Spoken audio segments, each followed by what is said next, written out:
ایک احسن صاحب جو کمزوری مجھے نظر آتی ہے پرائم منسٹر صاحب کی، باقی سپیچ ٹھیک ہے، وہ بہت ریٹرکس ہوتے ہیں ایسی سپیچز کے اندر کہ ہم چھوڑیں گے نہیں، ہم نیوکلیر پاور ہے.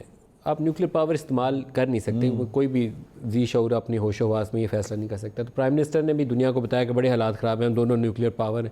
بھائی اسٹریٹجی کیا ہے، حکمت عملی کیا ہے؟ حکمت عملی ٹیبل پہ نہیں ہے. دیکھیں نا، میں نے تو یہی سوال پوچھا اور میں نے ٹویٹ بھی کیا ہے کہ بھئی آپ پاکستانی قوم کو گرما رہے ہیں. پاکستانی قوم تو کشمیر پہ پہلے ہی بہت گرم ہے. کون سا بچہ جو ہے کشمیر کے لیے لڑ مرنے کے لیے تیار ہے؟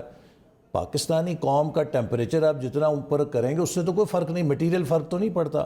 ضرورت تو ہے عالمی برادری کے ضمیر کو جھنجھوڑنے کی، وہ لوگ کہ جو بے حسی کا مظاہرہ کریں انہیں کو جگانے کی. آپ نے آج کی تقریر میں کوئی ایسا روڈ میپ نہیں بتایا، کوئی ایسا ویژن نہیں بتایا کہ آپ کس طریقے سے مسئلہ کشمیر کو انٹرنیشنلائز کرنا جا رہے ہیں، کس طریقے سے ہم کشمیری عوام کی اس ابتلا کو دنیا کے سامنے دیکھیں. یہ واحد بلیک سپاٹ ہے اس وقت کرۂ ارض کے اوپر.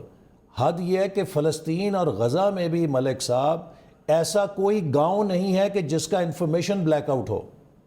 یہ دنیا کا واحد خطہ ہے کہ جس کو انفارمیشن بلیک آؤٹ میں ڈال دیا گیا. اور جس وقت ہم یہ باتیں کر رہے ہیں پتہ نہیں کتنے نوجوانوں کا وہاں پہ انہیں قتل کر دیا گیا ہے، کتنے پیلٹ گنز کے نشانے بن گئے ہیں، کتنی ہماری مائیں بہنیں وہ غیر محفوظ ہیں. اس وقت ان کے مظالم جاری ہیں. اچھا، اگر وہ ویڈیو کلپس دیکھیں جو یہ واٹس ایپ کے ذریعے یا سوشل میڈیا کے ذریعے ہم تک پہنچتے ہیں، تو وہ آپ پورا کلپ دیکھ نہیں سکتے. کیونکہ وہ کسی ایک لڑکے کو یا دو لڑکوں کو پکڑتے ہیں اور ٹرک پورا فوجیوں کا مار کے ان کے ساتھ جو کچھ کرتا ہے، اس کے بعد آپ بالکل دماغ آپ کا فارغ ہو جاتا ہے کہ میرے آنکھوں میں آنسو آ گئے کہ ایک بچہ ہے، اس کا منہ لہو لہان ہے، اور اس سے وہ سیکیورٹی والا پوچھتا ہے تو پاکستان زندہ باد کہو گے؟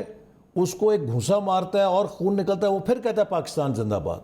جن لوگوں کا اتنا جذبہ ہے، ہماری اخلاقی ڈیوٹی ہی نہیں ہے، اخلاقی سے بڑھ کر ڈیوٹی ہے کہ ہم ان کے لیے ایک چٹان بن جائیں، دنیا کو جھنجھوڑ دیں. اس وقت تک پوری پاکستان کی یہ جو 50 وزیروں کی فوج رکھی ہوئی ہے، آپ اس پہ بچت نہ کریں، سادگی چھوڑیں.